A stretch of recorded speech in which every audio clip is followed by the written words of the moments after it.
O novo presidente da Câmara dos Deputados, Arthur Lira, ordenou a retirada do espaço de trabalho dos jornalistas que cobrem o Congresso Nacional com a intenção de substituí-lo pelo novo gabinete da presidência da Casa.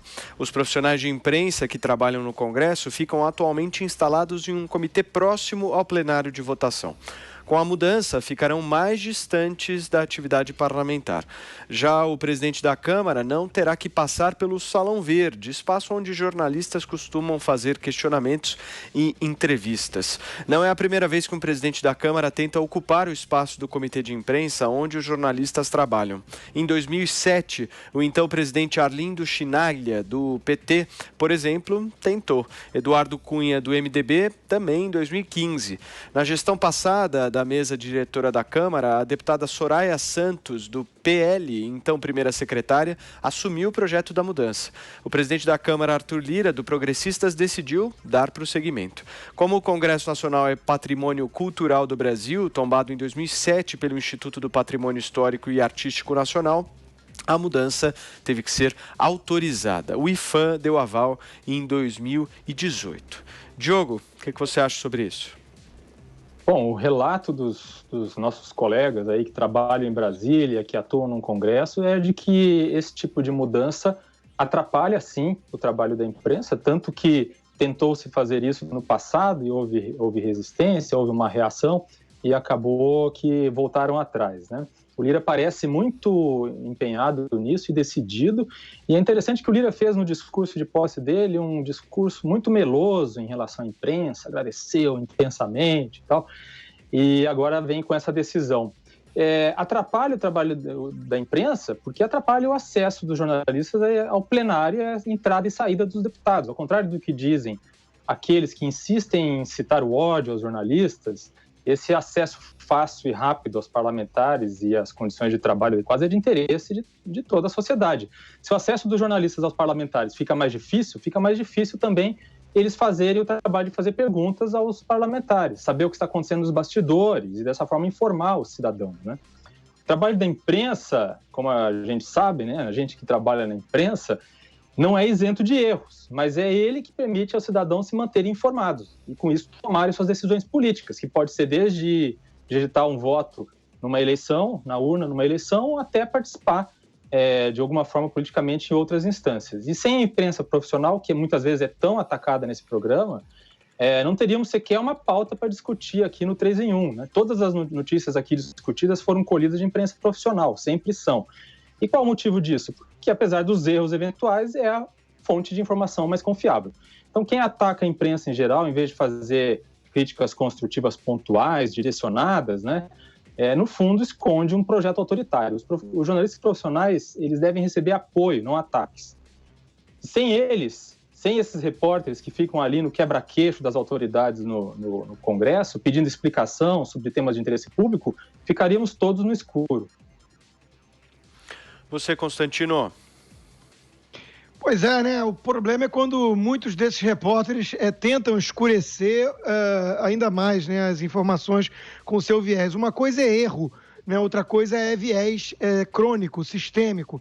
Veja, em primeiro lugar, vamos dizer o óbvio, nenhuma autoridade gosta do trabalho sério jornalístico, porque lança luz sobre aspectos que os poderosos adorariam manter às sombras.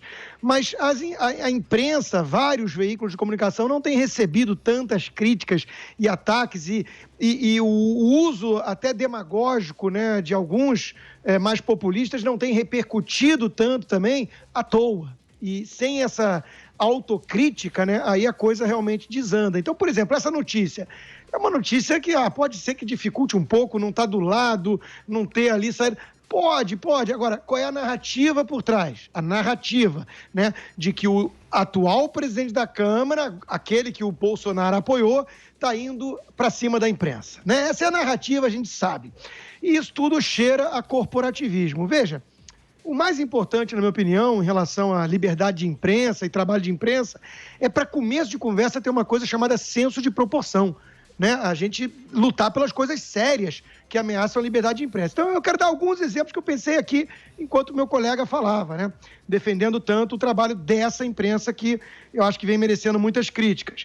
Veja, o nosso colega aqui de rádio, Augusto Nunes, ele chegou a ser ameaçado uns meses atrás, fisicamente, por um deputado federal, o Alexandre Frota. Eu não vi a patota sair em defesa dele ou condenar o deputado. Eu não vi as associações de classe se manifestarem, elas que são todas dominadas por esquerdistas, né? E por aí vai. Nós tivemos um caso bem recente, né, envolvendo novamente essa rádio e esse que vos fala, onde um governador, o governador Agripino, né, Dória, ligou para a rádio ao vivo pedindo direito de resposta, que normalmente é para apresentar dados, algum contra-argumento. Não usou o espaço para isso, começou a desferir ofensas pessoais e chegou a pedir a minha cabeça ao vivo, né? Que eu tinha que ser demitido da rádio porque não tinha condições de eu ter sido recontratado, né? E eu não vi os grupos de classe saírem em minha defesa, né? Nós vimos o Supremo Tribunal Federal abrir um inquérito ilegal que perseguiu deputados, jornalistas e chegou a prender um, que por acaso ficou paraplégico sob a custódia do Estado. Eu não vi as pessoas saírem em defesa do jornalista ou condenando o Supremo. Eu vi colegas chamarem de blogueiro bolsonarista, né, para tentar diminuir a perseguição. E, por fim, eu quero lembrar quem realmente ameaçou a liberdade de imprensa nesse país, né? Foi o PT, que expulsou um jornalista internacional porque falou dos hábitos etílicos do então presidente Lula, tentou criar o CNJ, né, para comandar a imprensa, usou recursos públicos para comprar todo mundo que estava à venda, com altos salários da EBC e companhia, irrigando blogosfera e tudo mais, né? E, para terminar, hoje o que tem mais parecido com isso, me parece que seria imaginar o caso de um governo estadual que repassa até 100 milhões de reais, né, para uma fundação que, por sua vez, controla um canal de televisão que só convida críticos do governo federal para entrevistas. Acho que isso é um pouco mais grave do que mudar a distância dos repórteres na Câmara. Vai lá, Mark. Olha, eu acho que o jornalismo profissional não tem que se preocupar com críticas aí desse ou daquele governante. O PT falava muito mal do jornalismo quando começou aí a apontar os erros dos governos petistas. O Bolsonaro não gosta da imprensa também porque joga à luz alguns erros do governo dele. E o governo de plantão nunca vai gostar do jornalismo. Tem aquela frase que todo mundo fala, a exaustão, que jornalismo é mostrar aquilo que alguém que não quer que seja visto, né? O resto é publicidade, é isso. Então, o jornalista tem que parar um pouco de ficar dodói e entender que faz parte do trabalho ser criticado. Faz parte do trabalho e vamos para frente. Esse caso específico é mimimi. A imprensa não terá trânsito impedido, os repórteres terão livre circulação, só vão ter uma sala de apoio um pouco mais distante do plenário. É só caminhar um pouco e ter acesso ali ao Salão Verde.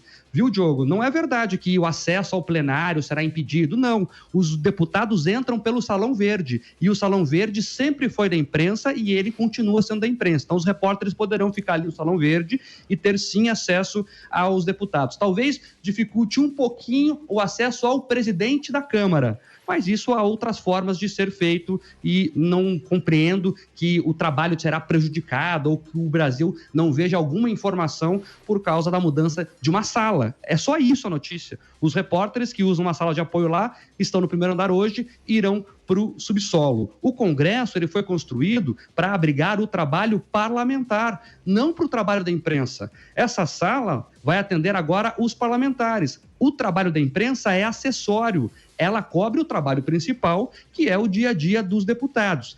Eles reclamam que nos debates mais quentes, às vezes, precisam fazer conversas bilaterais fora do plenário, e essa sala vai servir, segundo eles, a partir de agora para isso. Ela fica ali bem do lado do plenário. E outra, eu já fui repórter setorista de várias casas legislativas, daqueles que tinham que bater ponto entre os deputados. O bom repórter não depende de lugar para ficar. Ele se arranja como pode e resolve o problema. Quantas vezes eu fiquei horas e horas no chão, você está no chão, esperando a porta daquela reunião abrir para conseguir alguma informação. Não é a mesa no primeiro andar, no subsolo, que vai afetar o jornalismo sério. Até porque hoje os aplicativos de troca de mensagens cumprem muito bem esse papel das conversas de corredor, dos bastidores. Então, quem tiver boas fontes, tiver acesso a quem faz notícia, vai conseguir trabalhar normalmente. Então, sem mimimi, a imprensa imprensa lutar por boas condições de trabalho na Câmara, ok. Agora, falar que o deslocamento da imprensa para uma sala é mordaça é exagero.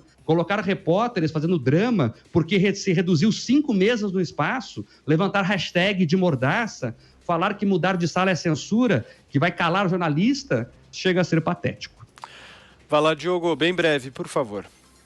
Bom, em relação ao que o Mark disse, eu estou me baseando aqui no que dizem os jornalistas e colegas que trabalham, que são setoristas da Câmara. Nenhum de nós três é setorista da Câmara dos Deputados, inclusive não estamos sequer em Brasília, certo? Então eu me baseio aqui no que eles relatam. E eles relatam que sim, o fato de irem para o subsolo prejudica esse trabalho e o Congresso, o prédio ali, foi projetado pensando, inclusive, nesse espaço para os jornalistas. Esse espaço que eles ocupam foi projetado exatamente para isso, como diz a própria reportagem aí que a gente cita. As críticas são importantes. Claro que a imprensa tem que ser sempre, fazer sempre a autocrítica e é importante ter vozes dissonantes em todos os sentidos. Eu sou um grande defensor disso. Ao contrário do que o Constantino disse, não é verdade que não havia jornalistas defendendo, por exemplo, esse jornalista que ele citou, Oswaldo Eustáquio. Eu mesmo defendi no ano passado, aqui no 3 em 1, em dezembro, em um programa quando esse assunto foi discutido. Disse que era um grande problema e conheço outros jornalistas, inclusive de veículos que o Constantino e o Mark costumam sempre citar, sem citar o nome, mas criticando, também fizeram isso. E eu queria deixar uma possibilidade de autocrítica também para o próprio Constantino, né?